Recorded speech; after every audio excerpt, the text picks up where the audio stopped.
Good morning dear students. നമ്മുടെ cost accounting എന്നുള്ള topic ഏറെക്കുറെ അവസാന ഘട്ടത്തിലാണ്. ഈ ഒരു ക്ലാസ്സോടുകൂടി മിക്കവാറും നമ്മുടെ കോസ്റ്റ് അക്കൗണ്ടിങ് എന്നുള്ള 4th സെമസ്റ്റർ സബ്ജക്റ്റ് അവസാനിപ്പിക്കുകയാണ്. അപ്പോൾ കുട്ടികൾക്ക് ഇതുവരെ എടുത്ത ടോപ്പിക്കിൽ എന്തെങ്കിലും സംശയങ്ങളൊക്കെ ഉണ്ടെങ്കിൽ ചോദിച്ചു കഴിഞ്ഞാൽ ഇതിന് തൊട്ട് ശേഷമായിട്ട് നമുക്കത് പറഞ്ഞു തരാൻ സാധിക്കും. അപ്പോൾ അങ്ങനെ എന്തെങ്കിലും സംശയങ്ങളുണ്ടെങ്കിൽ കുട്ടികൾ എന്ത് ചെയ്യണം? അത് ചോദിക്കണം. എന്തായാലും ഇന്നത്തെ ക്ലാസ്സിൽ നമ്മൾ ഉൾക്കൊള്ളിച്ചിട്ടുള്ളത് പ്രധാനമായിട്ടും കോൺട്രാക്റ്റ് കോസ്റ്റിങ്ങിലെ 1-2 തിയറി ടോപ്പിക്കുകളുണ്ട്. വളരെ ചെറിയ ടോപ്പിക്കാണ്, പക്ഷേ അതിൻ്റെ ഇമ്പോർട്ടൻസ് വളരെ വലുതാണ്. കാരണം ഇപ്പം നമ്മൾ എടുക്കാൻ പോകുന്ന ടോപ്പിക്കിൻ്റെ പ്രത്യേകത അനുസരിച്ച് ഇത് എക്സാമിനേഷന് ആ പേര് കാരണം കൊണ്ട് തന്നെ എക്സാമിനേഷന് ചോദിക്കാനുള്ള ചാൻസ് വളരെ ഹൈ ആണ്. അതല്ലെങ്കിൽ കഴിഞ്ഞ കുറച്ച് വർഷങ്ങളിലെ ക്വസ്റ്റ്യൻ പേപ്പർ എടുത്ത് നോക്കിക്കഴിഞ്ഞാൽ ഇത്തരം അല്ലെങ്കിൽ ഈ 2 ടോപ്പിക്ക് ഇപ്പോൾ നമ്മൾ ഡിസ്കസ് ചെയ്യാൻ പോകുന്ന 2 ടോപ്പിക്ക് ഒരുപാട് തവണ ചോദിച്ചിട്ടുള്ളതാണ്. അപ്പോൾ അതുകൊണ്ട് ആദ്യ പടി എന്നുള്ള രീതിയിൽ, ആദ്യത്തെ സ്റ്റെപ്പ് എന്നുള്ള രീതിയിൽ നമ്മളിന്ന് ഡിസ്കസ് ചെയ്യുന്നത് കോൺട്രാക്റ്റ് കോസ്റ്റിങ്ങിലെ ഏറ്റവും ലാസ്റ്റ് പറയുന്ന 2 വളരെ വളരെ ഇമ്പോർട്ടൻ്റ് ആയിട്ടുള്ള തിയറി ടോപ്പിക്കാണ്. അതിനുശേഷം ഞാൻ നേരത്തെ പറഞ്ഞിരുന്നു സ്റ്റാൻഡേർഡ് കോസ്റ്റിംഗ് എന്നുള്ളതിൽ വേരിയൻസ് അനാലിസിസ് എന്ന് പറയുന്നൊരു ടോപ്പിക് ഉണ്ട്. അതിൽ സ്റ്റാൻഡേർഡ് കോസ്റ്റിംഗ് എന്താണെന്നും വേരിയൻസ് എന്താണെന്നും വേരിയൻസ് അനാലിസിസ് എന്താണെന്നൊക്കെ നമ്മൾ നേരത്തെ സ്റ്റാൻഡേർഡ് കോസ്റ്റിംഗ് എടുക്കുന്ന സമയത്ത് പറഞ്ഞിരുന്നു.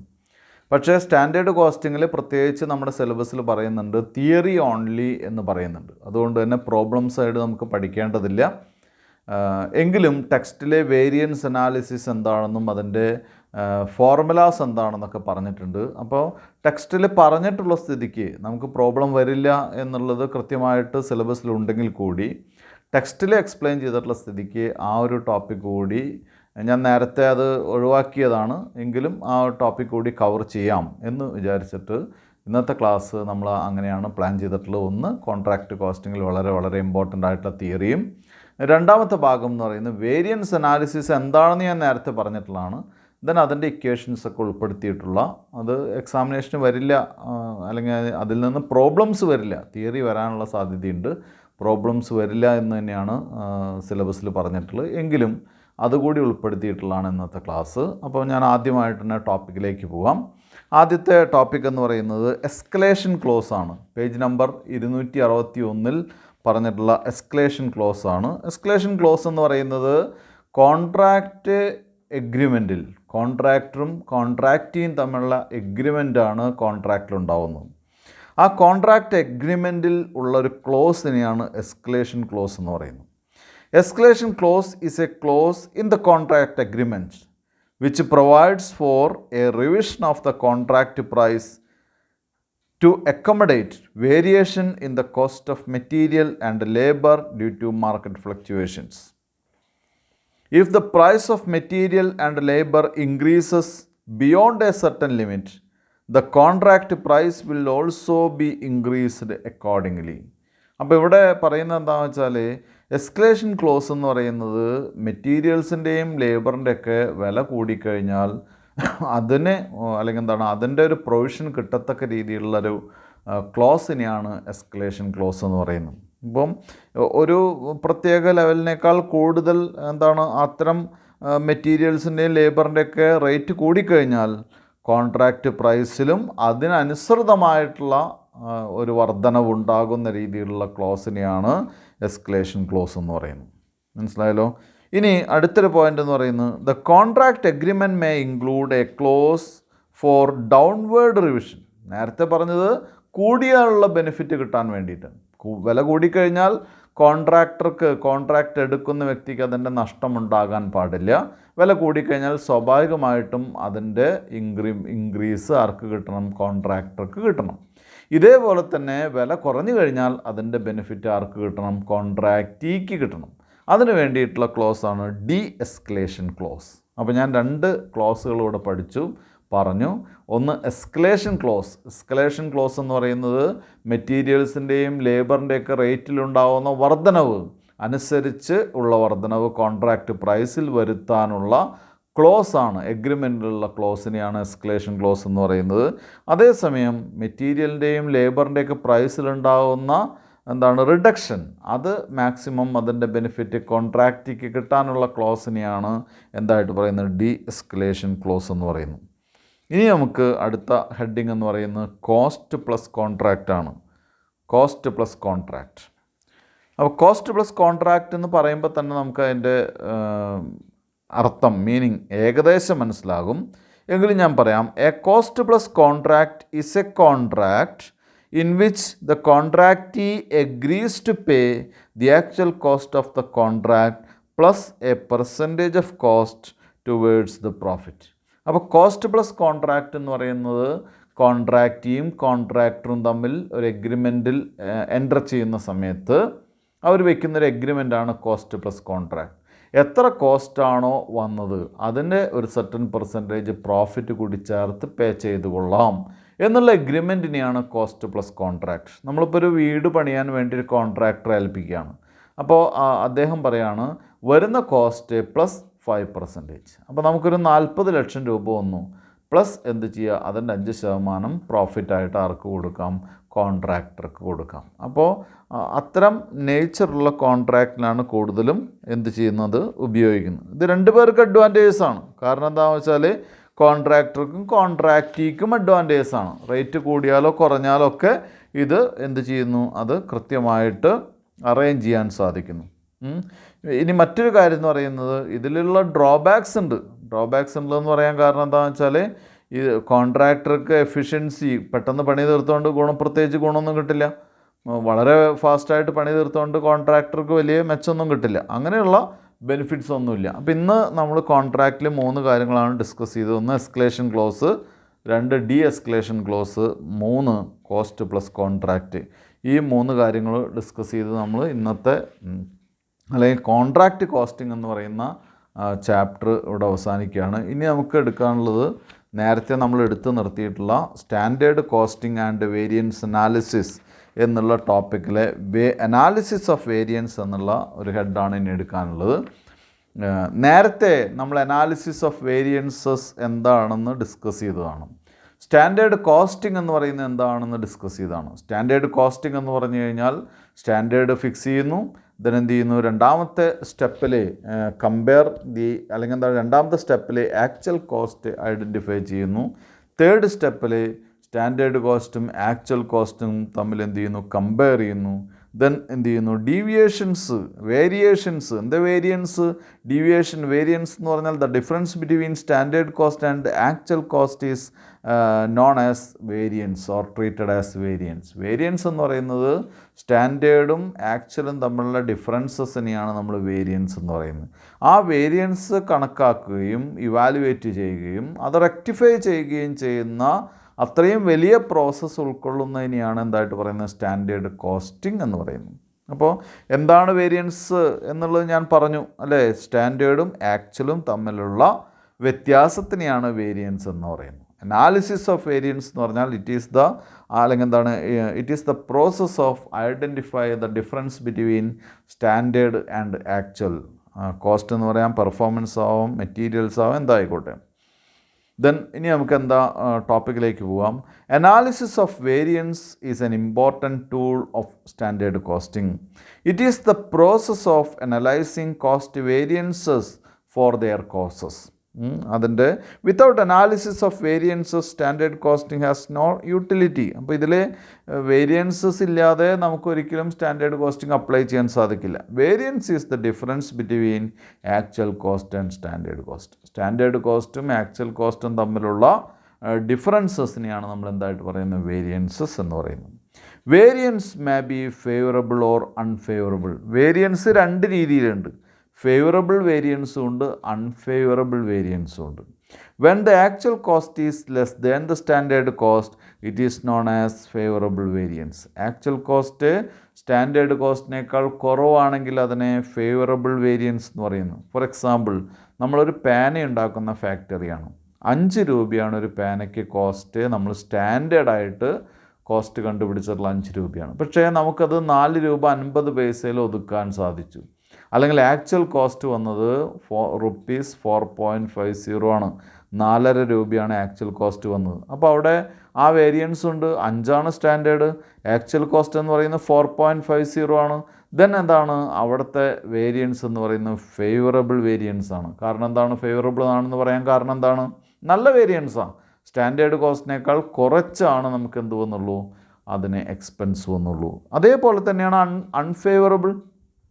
ഇതേ എക്സാമ്പിൾ തന്നെ എടുക്കാം. നമുക്ക് ഒരു പേന ഉണ്ടാക്കാനുള്ള കോസ്റ്റ് സ്റ്റാൻഡേർഡ് കോസ്റ്റ് 5 രൂപയാണ്. പക്ഷേ നമുക്ക് കോസ്റ്റ് വന്ന് 6 രൂപയാണ്. ദെൻ അവിടെ വേരിയൻസ് ഉണ്ട്. എന്താണ് വേരിയൻസ്? സ്റ്റാൻഡേർഡ് 5ഉം ആക്ച്വലി 6ഉം ആണ്. The difference between standard and actually is treated as variance അല്ലേ? 1 രൂപയാണ് വേരിയൻസ്. ആ 1 രൂപ കൂടുതലാണ്, സ്റ്റാൻഡേർഡിനേക്കാൾ കൂടുതലാണ് ആക്ച്വൽ വന്നത്. അത് നമുക്ക് എന്തായിട്ട് പറയാം? അൺഫേവറബിൾ വേരിയൻസ് എന്ന് പറയാം അല്ലേ? The variance is known as unfavourable variance. അപ്പോൾ അൺഫേവറബിൾ. അപ്പോൾ 2 രീതിയിലുള്ള വേരിയൻസ് ഉണ്ട്. എന്താ വേരിയൻസ് എന്ന് പറഞ്ഞാൽ സ്റ്റാൻഡേർഡും ആക്ച്വലും തമ്മിലുള്ള ഡിഫറൻസസിനെയാണ് വേരിയൻസ് എന്ന് പറയുന്നത് അല്ലേ? 2 തരത്തിലുള്ള വേരിയൻസ് ഉണ്ട്. ഫേവറബിൾ വേരിയൻസും ഉണ്ട്, അൺഫേവറബിൾ വേരിയൻസസും ഉണ്ട്. Then next is benefits of variance analysis. Variance അനാലിസിസിൻ്റെ ബെനിഫിറ്റ്സ് എന്തൊക്കെയാണെന്ന് നോക്കാം നമുക്ക്. ഈ വേരിയൻസ് അനാലിസിസ് നടത്തുന്നതിൻ്റെ ബെനിഫിറ്റ്സ് എന്തൊക്കെയാണ്? Computation of variances reveals the efficiency or inefficiency of the business. ആ ബിസിനസ്സിൻ്റെ ഇൻഎഫിഷ്യൻസി ആണോ എഫിഷ്യൻസി ആണോ എന്ന് അത് കമ്പ്യൂട്ട് ചെയ്യാൻ സാധിക്കുന്നു. Then next is it reveals the causes of variances and the persons responsible for the variances അല്ലേ? എന്താണ് ഈ വേരിയൻസസിനുള്ള, ഈ ചേഞ്ചിനുള്ള, ഈ വില കൂടുവാനോ കുറയുവാനോ ഉള്ള കാരണങ്ങൾ എന്തൊക്കെയാണ്? അതിനാരാണ്, ഏത് വ്യക്തികളാണ് റെസ്പോൺസിബിൾ ആയിട്ടുള്ളത്, ഏത് എംപ്ലോയീസാണ് റെസ്പോൺസിബിൾ ആയിട്ടുള്ളത്, അതിനെ കണ്ടെത്താൻ സഹായിക്കുന്നു. It is a tool of cost control. ഇതൊരു കോസ്റ്റ് കൺട്രോൾ ടൂളാണെന്ന് പറയാം.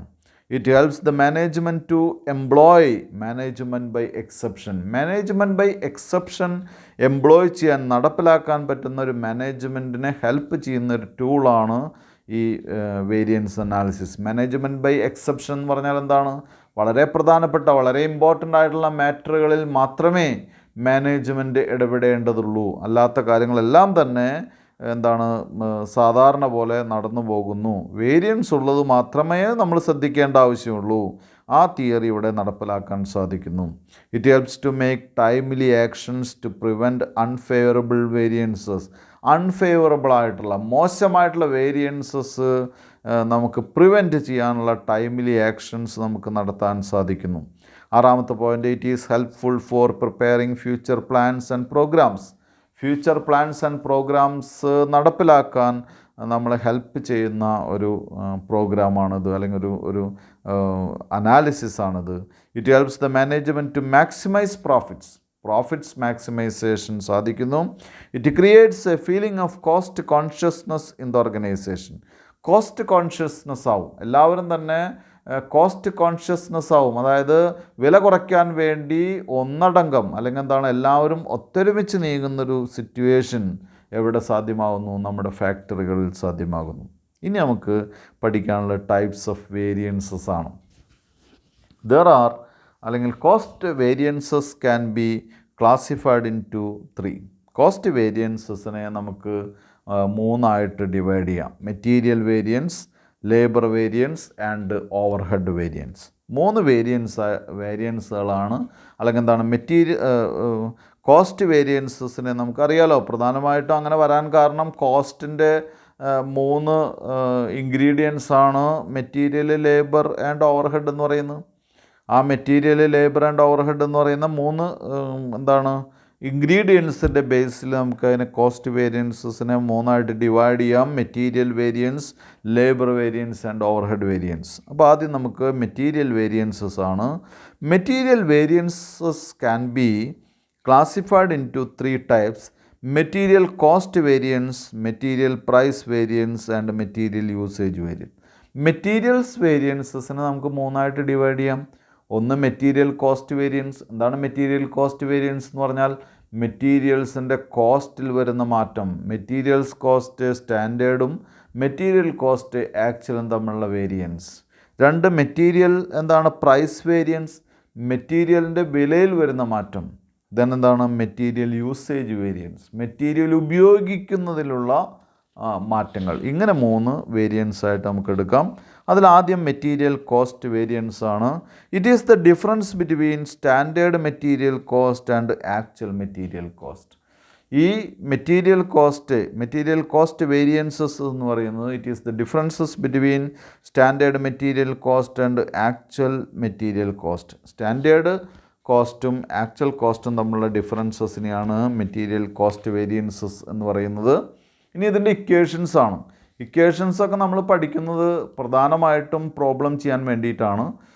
അതുകൊണ്ട് തന്നെ ഇതിൻ്റെ ഇക്വേഷൻ മാത്രമായിട്ടൊന്നും സാധാരണ എക്സാമിനേഷന് ചോദിക്കാറില്ല. അതുകൊണ്ടാണ് നേരത്തെ അതെടുക്കാതെ വിട്ടുപോയത്. പക്ഷേ എന്നിരുന്നാലും തിയറിയുടെ ഭാഗമായിട്ട് എങ്ങാനും ചോദിക്കുകയാണെങ്കിൽ അതുകൂടി ടെക്സ്റ്റിലുള്ള കാരണം കൊണ്ട് ഞാൻ പറയേണ്ടതാണ്, ക്ലാസ്സിൽ എടുക്കേണ്ടതാണ് എന്നുള്ള ബോധ്യം കൊണ്ടാണ് ഇപ്പോൾ ഇത് വീണ്ടും പറയാൻ ആഗ്രഹിക്കുന്നതും പറയുന്നതും. Material cost variance is equal to standard material cost minus actual material cost. Material cost variance എങ്ങനെയാണ് കാണുക? Standard material cost minus actual material cost. അപ്പോൾ അവിടെ അടുത്ത പ്രശ്നം വന്നു, എങ്ങനെയാണ് സ്റ്റാൻഡേർഡ് മെറ്റീരിയൽ കോസ്റ്റ് കാണുക? സ്റ്റാൻഡേർഡ് മെറ്റീരിയൽ കോസ്റ്റ് കാണുക എങ്ങനെയാണ്? Standard quantity into standard price. അപ്പോൾ ആക്ച്വൽ എങ്ങനെയാണ് കാണുക? Actual quantity into actual price. Then നമുക്ക് ഒന്നിച്ച് ഇതിനെ കണക്കാക്കാം, ഒന്നിച്ച് ഇതിൻ്റെ ഇക്വേഷൻ എഴുതാം.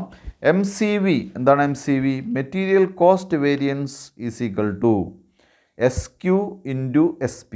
എന്താണ് SQ? Standard quantity into standard price minus AQ into AP. എന്താണ് AQ? Actual quantity into AP എന്ന് പറഞ്ഞാൽ എന്താണ്? Actual price. മനസ്സിലായല്ലോ?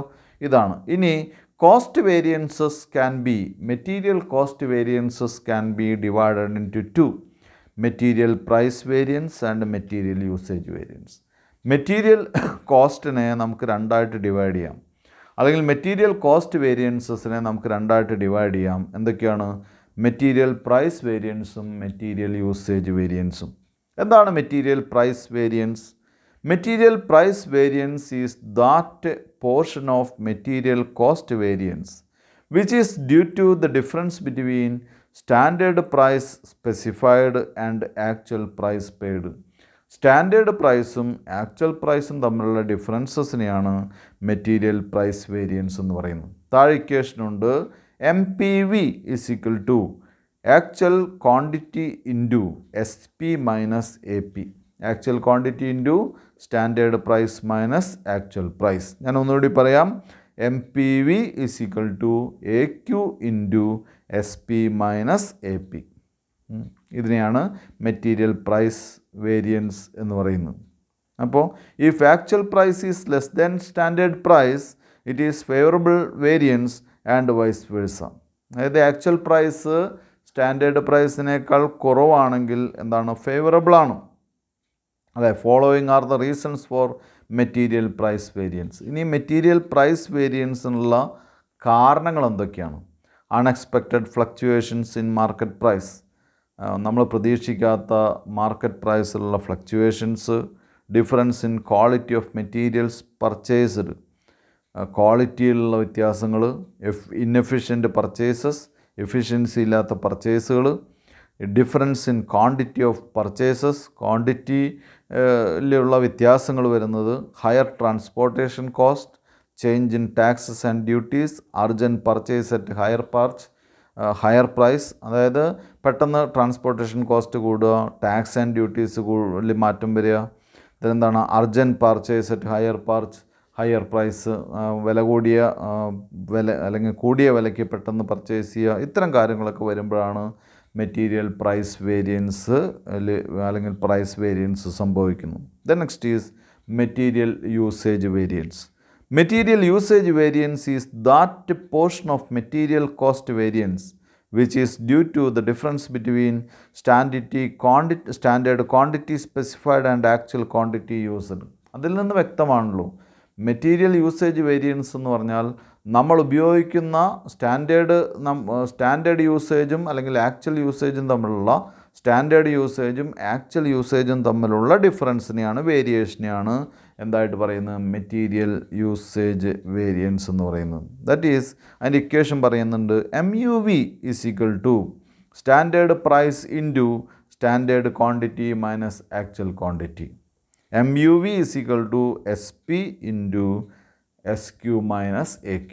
Standard price into standard quantity minus actual quantity.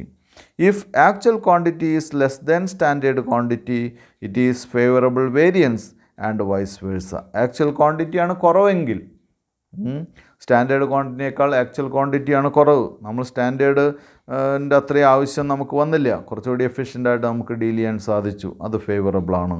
അതല്ലെങ്കിൽ എന്താണ്, വൈസ് വേഴ്സ, തിരിച്ചും ആണ്, അൺഫേവറബിൾ ആണ്. ഇനി following are the reasons for material usage variance. Material usage വേരിയൻസിൻ്റെ കാരണങ്ങൾ എന്തൊക്കെയാണെന്നുള്ളതാണ്.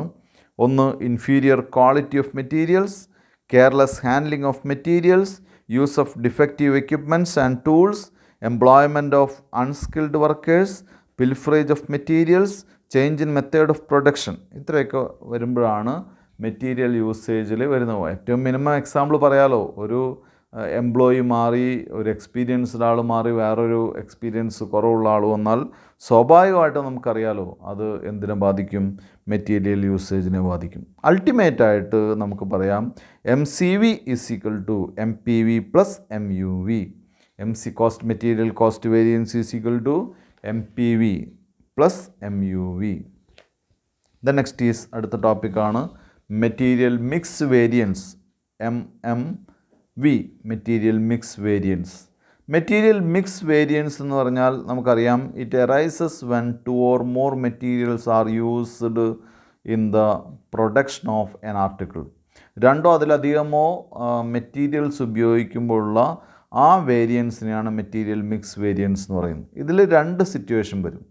When the actual weight of the mix and standard weight of the mix are the same. അതായത് എയും ബിയും രണ്ട് മെറ്റീരിയൽ ഉണ്ടെന്ന് വിചാരിക്കുക, രണ്ട് മെറ്റീരിയലും 50-50, അങ്ങനെ ടോട്ടൽ 100 നമുക്ക് വേരിയേഷൻ വന്നത് ഒരെണ്ണം 50-ഉം ഒരെണ്ണം 60-ഉം ഒരെണ്ണം 40-ഉം എടുത്തു, ടോട്ടൽ വെയ്റ്റിൽ വ്യത്യാസം വന്നിട്ടില്ല. അങ്ങനെയാണെങ്കിൽ ഒരു ഇക്വേഷനും ടോട്ടൽ വെയ്റ്റിൽ വ്യത്യാസം വരികയാണെങ്കിൽ വേറൊരു ഇക്വേഷനാണ് വരുന്നത്. മനസ്സിലായല്ലോ?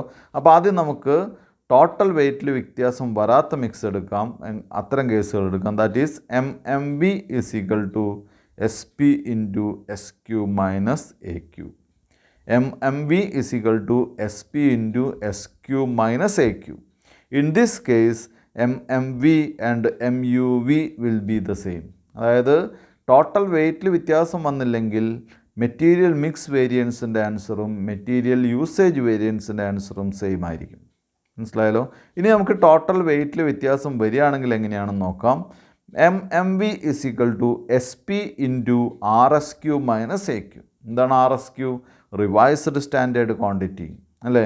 MMV ടോട്ടലിൽ മാറ്റം വരുന്നുണ്ടെങ്കിൽ MMV is equal to SP into RSQ minus AQ. RSQ എന്ന് പറയുന്നത് റിവൈസ്ഡ് സ്റ്റാൻഡേർഡ് ക്വാണ്ടിറ്റി. ദെൻ അതിൻ്റെ ഇക്വേഷൻ താഴെ പറയുന്നുണ്ട്, revised standard quantity is equal to SQ into total weight of actual mix divided by total weight of standard mix. ഇതാണ്. ഇനി നമുക്ക് ഇതിൽ തന്നെ ഈ സിറ്റുവേഷനിൽ തന്നെ മറ്റ് പല കാര്യങ്ങൾ കൂടിയുണ്ട്. Another variance in this situation, another variance called material sub usage variance is calculated. ടെക്സ്റ്റിൽ നോക്കിയാൽ കാണാം, പേജ് നമ്പർ 395 കുട്ടികളുടെ ബുക്കിൽ അത് ഡിസ്കസ് ചെയ്തിട്ടുള്ളത്. ഈ ടോട്ടൽ വെയ്റ്റിൽ വ്യത്യാസം വരുന്ന സാഹചര്യത്തിൽ ഒരു പുതിയ വേരിയൻസ് കൂടി വരുന്നു, that is material sub usage variance. Then MSUV is equal to SP into SQ minus RSQ. MSUV material sub usage variance is equal to SP into SQ minus RSQ. ഇതാണ് അതിൻ്റെ കാര്യങ്ങൾ കേട്ടോ. ഇതിൽ തന്നെ നമുക്ക് എന്ത് ചെയ്യാം, MUV is equal to MMV plus MSUV. MU material usage variance MMV plus MSUV ചെയ്താൽ നമുക്ക് ഈസി ആയിട്ട് കണ്ടുപിടിക്കാൻ സാധിക്കും. ദെൻ അടുത്ത വേരിയൻസ് ആണ് material yield variance. Material yield variance, it is that portion of material usage variance which is due to the difference between standard yield specified and actual yield obtained. നമുക്ക് കിട്ടുന്ന standard yield അല്ലെങ്കിൽ standard yieldും actual yieldും തമ്മിലുള്ള ഡിഫറൻസസിനെയാണ് എന്തായിട്ട് പറയുന്നത് material yield variances എന്ന് പറയുന്നത്. അതിൻ്റെ equation ഇതാണ്: material yield variance is equal to standard yield rate into standard yield minus actual yield. അത്ര വലിയ ഇമ്പോർട്ടൻ്റ് അല്ല അത്. ദെൻ അടുത്ത വേരിയൻസ് ആണ് labour variance. Labour variances can be classified into the following: labour cost variance, labour rate variance, labour efficiency variance, labour mix variance, idle time variance. അപ്പോൾ നമുക്ക് ആദ്യം LCV labour cost variance എന്താണെന്ന് നോക്കാം. Labour cost variance എന്തായിരിക്കും? It is the difference between standard labour cost and actual labour cost. എന്താണ് labour cost variance? It is the difference between standard labour cost and actual labour cost. ഇനി അത് കാണാനുള്ള equation എങ്ങനെയാണ്? LCV. എന്താണ് LCV? Labour cost variance is equal to ST into SR minus AT into AR. എന്താണ് ST? Standard time into standard rate. അപ്പോൾ standard rate കിട്ടി അല്ലേ? Minus actual time into actual rate. അതാണ് LCV. എന്താണ്? Labour cost variance is equal to ST into SR minus AT into AR. ഇതാണ് LCV. Next is labour rate variance. Labour rate variance which is due to the difference between the standard rate specified and actual rate paid. Then LRV is equal to AT into SR minus AR. LRV എന്ന് പറയുന്നത് labour rate variance is equal to actual time into standard rate minus actual rate. Then next is labour efficiency variance. Labor efficiency variance, which is due to the difference between standard time specified and the actual time worked. Labor efficiency variance, that is LEV, is equal to SR into ST minus AT. LEV എന്ന് പറഞ്ഞാൽ എന്താണ്? Labour efficiency variance is equal to SR എന്താ? Standard rate into standard time minus actual time. Then next is labour mix variance. നേരത്തെ നമ്മൾ പറഞ്ഞ പോലെ എംപ്ലോയീസിനെ mix ചെയ്തിട്ടുള്ള പല ടൈപ്പ് എംപ്ലോയീസ് ഉണ്ടെങ്കിൽ അവിടെയാണ് ലേബർ മിക്സ് വേരിയൻസ്. ഇവിടെയും രണ്ട് ടൈപ്പ് വരുന്നുണ്ട്. ഒന്നാമത്തെ condition when the total time of standard mix and actual mix are the same. Total time same ആയിട്ടുള്ളതും മറ്റൊന്ന്, അതായത് ഇടയ്ക്കുള്ള എയുടെയും ബിയുടെയും സമയം വ്യത്യാസം ഉണ്ടാകും, പക്ഷേ ടോട്ടൽ ടൈം എന്താണ്? സെയിം ആയിരിക്കും. രണ്ടാമത്തെ കേസ് എന്ന് പറയുന്നത് ടോട്ടൽ ടൈം വ്യത്യാസമുള്ള കേസാണ്. വ്യത്യാസമില്ലാത്ത കേസ് നോക്കാം. നമുക്ക് സെയിം ആയിട്ടുള്ള കേസ് നോക്കാം. LMV is equal to SR into ST minus AT. LEVയുടെ അതേ ഇക്വേഷനാണ്. അല്ലെങ്കിൽ LMVയും LEVയും സെയിം ആണ്. എഫിഷ്യൻസി വേരിയൻസും ഇതിലെന്താണ്? മിക്സ് വേരിയൻസും സെയിം ആണ്. മെറ്റീരിയലിൻ്റെ കേസിലും അങ്ങനെ തന്നെയാണ് പറഞ്ഞത്. ഇനി ടോട്ടൽ വ്യത്യാസം ഉണ്ടെങ്കിൽ LMV is equal to SR into RST minus AT. SR എന്ന് പറയുന്നത് standard rate into revised standard time minus actual time. Then labour yield variance ആണ്. Labour yield variance is equal to standard labour cost per unit into standard yield minus actual yield. Then next is idle time variance. Idle time variance arises due to abnormal idle time of workers.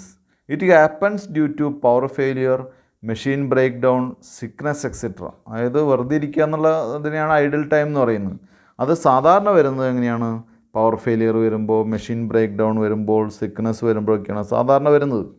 ഇനി എങ്ങനെയാണ് ഇത് കണ്ടുപിടിക്കുക? Idle time variance is equal to abnormal idle time into standard rate. Abnormal idle time into standard rate. Idle time variance is always unfavourable. Then next is overhead variances. Overhead cost variance ആണ് ആദ്യമുള്ളത്. Overhead cost variance is the difference between standard overhead charged to production and actual overhead incurred. ഇവിടെയും overhead ആയാലും labour ആയാലും material ആയാലും cost variance എങ്ങനെയാണ് കാണുക? Standard minus actual, അത്രയേ ഉള്ളൂ. ഇനി അതിൻ്റെ ഇക്വേഷൻ നോക്കാം നമുക്ക്. Overhead cost variance is equal to standard total overheads for actual output minus actual total overheads. സ്റ്റാൻഡേർഡും ആക്ച്വലും തമ്മിലുള്ള ഡിഫറൻസ് തന്നെയാണ് ഇവിടെയും വരുന്നത്. ഇനി variable overhead variances, variable overhead expenditure variances, budget variances just പറഞ്ഞു പോകുന്നേ ഉള്ളൂ. ഇതൊന്നും ചോദിക്കാനുള്ള സാധ്യതയില്ല. അതുകൊണ്ട് ഇനി നമുക്ക് ഇമ്പോർട്ടൻ്റ് ആയിട്ടുള്ളൊരു ഐറ്റം പഠിക്കാനുള്ളത്, ഇമ്പോർട്ടൻസ് ഉള്ള പോയിന്റിലേക്ക് പോകാം. Capacity variance. കപ്പാസിറ്റി വേരിയൻസ് എന്ന് പറയുന്നത് it is that portion of volume variance which is due to working at higher or lower capacity than the standard. നമ്മുടെ സ്റ്റാൻഡേർഡിനേക്കാൾ കൂടുതലോ കുറവോ കപ്പാസിറ്റിയിൽ വർക്ക് ചെയ്യുമ്പോഴാണ് കപ്പാസിറ്റി വേരിയൻസ് വരുന്നത്. Then next is efficiency variance. It is that portion of volume variance which is due to the difference between budgeted efficiency of production and the actual efficiency achieved. Budgeted എഫിഷ്യൻസിയും actual എഫിഷ്യൻസിയും തമ്മിലുള്ള വേരിയൻസിനെയാണ് efficiency variance എന്ന് പറയുന്നത്. Then last പോയിൻ്റായിട്ട് പഠിക്കാനുള്ള calendar variance. It is that portion of volume variance which is due to the difference between the number of working days allowed in a period and the actual number of days worked. അതായത് calendar variance എന്ന് പറയുന്നത് നമുക്ക് work ചെയ്യുന്നതിനെ hello ചെയ്തിട്ടുള്ള പീരീഡും ആക്ച്വലായിട്ട് നമ്മൾ എടുത്തിട്ടുള്ള പീരീഡും തമ്മിലുള്ള ഡിഫറൻസിനെയാണ് calendar variance എന്ന് പറയുന്നത്. Then next is cost control by the use of standard costing. നമ്മൾ നേരത്തെ പറഞ്ഞിട്ടുള്ളൊരു ടോപ്പിക്കാണ്. സ്റ്റാൻഡേർഡ് കോസ്റ്റിംഗ് ഉപയോഗിച്ചിട്ട് നമുക്ക് കോസ്റ്റ് കൺട്രോൾ ചെയ്യാൻ സാധിക്കും. എങ്ങനെയാണ് കൺട്രോൾ ചെയ്യാൻ സാധിക്കുക? സ്റ്റാൻഡേർഡ് കോസ്റ്റിംഗ് ടെക്നീക്ക് ഉപയോഗിച്ച് കൺട്രോൾ ചെയ്യാം. എങ്ങനെ സാധിക്കാം? ഒരു ഓൾ ഓവറായിട്ട് പറയുകയാണെങ്കിൽ എന്താണ് സ്റ്റാൻഡേർഡ് കോസ്റ്റ് കണ്ടുപിടിക്കുക. ദെൻ സ്റ്റാൻഡേർഡ് കോസ്റ്റ് കണ്ടുപിടിച്ചതിന് ശേഷം ആക്ച്വൽ കോസ്റ്റ് മെഷർ ചെയ്യുക. മൂന്നാമതായിട്ട് സ്റ്റാൻഡേർഡ് കോസ്റ്റും ആക്ച്വൽ കോസ്റ്റും കമ്പയർ ചെയ്യുക, വേരിയൻസസ് കണ്ടുപിടിക്കുക. ദെൻ എന്ത് ചെയ്യുക? Take corrective actions to remove variance. ആ വേരിയൻസസ് ഒഴിവാക്കുന്നതിനുള്ള കറക്റ്റീവ് സ്റ്റെപ്സ് എടുക്കുക. ഇത്രയാണ് വേരിയൻസസ് എന്നുള്ള ടോപ്പിക്കിൽ നമുക്ക് പഠിക്കാനുള്ളത്. എന്തായാലും നമ്മുടെ കോസ്റ്റ് അക്കൗണ്ടിങ് എന്നുള്ള ടോപ്പിക്ക് എല്ലാം തന്നെ എടുത്തു കഴിഞ്ഞിരിക്കുകയാണ്. ഒരുപാട് വെറൈറ്റി ഓഫ് ടോപ്പിക്സാണ് കോസ്റ്റ് അക്കൗണ്ടിങ്ങിൽ നമ്മൾ കണ്ടത്. കോർപ്പറേറ്റ് അക്കൗണ്ടിങ് പോലെയല്ല കോസ്റ്റ് അക്കൗണ്ടിങ്ങിൽ. ഇപ്പോൾ process costing, job costing, cost sheet, unit costing, അതുപോലെ തന്നെ ലേബർ, മെറ്റീരിയൽസ്, പല ടൈപ്പ് പ്രോബ്ലംസ്, പല ടൈപ്പ് ഹെഡുകൾ, ഓപ്പറേറ്റിംഗ് കോസ്റ്റിംഗ്, ഒരുപാട് ഏരിയകൾ ടച്ച് ചെയ്ത് നമ്മൾ കോസ്റ്റ് അക്കൗണ്ടിങ്ങിൽ. അതുകൊണ്ട് തന്നെ വൈഡ് സബ്ജക്റ്റാണ്. എന്തായാലും കഴിഞ്ഞ വർഷത്തേക്കാളൊക്കെ കുറച്ച് പോർഷൻസ് കുറച്ചിട്ടുണ്ട്. എങ്കിലും കുട്ടികൾ വളരെ സീരിയസ് ആയിട്ട് ക്ലാസ്സിനെ കാണണം. എന്തെങ്കിലും സംശയങ്ങളുണ്ടെങ്കിൽ ചോദിക്കണം. എന്തായാലും എല്ലാവർക്കും all the best. Thank you.